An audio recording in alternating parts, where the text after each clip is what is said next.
La résurrection du Christ. Épître aux Corinthiens, chapitre 15.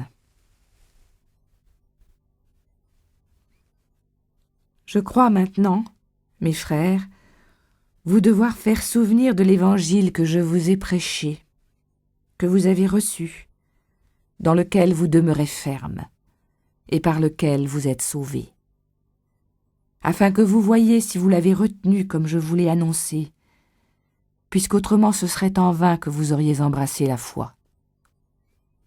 Car premièrement je vous ai enseigné et comme donné en dépôt ce que j'avais moi-même reçu, savoir que Jésus-Christ est mort pour nos péchés, selon les Écritures, qu'il a été enseveli et qu'il est ressuscité le 3e jour, selon les mêmes Écritures, qu'il s'est fait voir à Céphas, puis aux 11 apôtres, qu'après il a été vu en une seule fois de plus de 500 frères, dont il y en a plusieurs qui vivent encore aujourd'hui, et quelques-uns sont déjà morts, qu'ensuite il s'est fait voir à Jacques, puis à tous les apôtres, et qu'enfin, après tous les autres, il s'est fait voir à moi-même, qui ne suis qu'un avorton.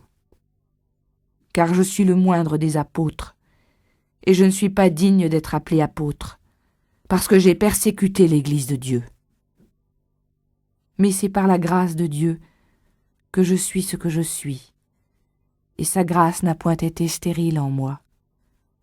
Mais j'ai travaillé plus que tous les autres, non pas moi toutefois, mais la grâce de Dieu qui est avec moi. Ainsi, soit que ce soit moi ou eux qui vous prêchent, voilà ce que nous prêchons. Et voilà ce que vous avez cru. Puis donc on vous a prêché que Jésus-Christ est ressuscité d'entre les morts. Comment se trouvera-t-il parmi vous des personnes qui osent dire que les morts ne ressuscitent point? Que si les morts ne ressuscitent point, Jésus-Christ n'est point ressuscité. Et si Jésus-Christ n'est point ressuscité, notre prédication est vaine, et votre foi est vaine aussi.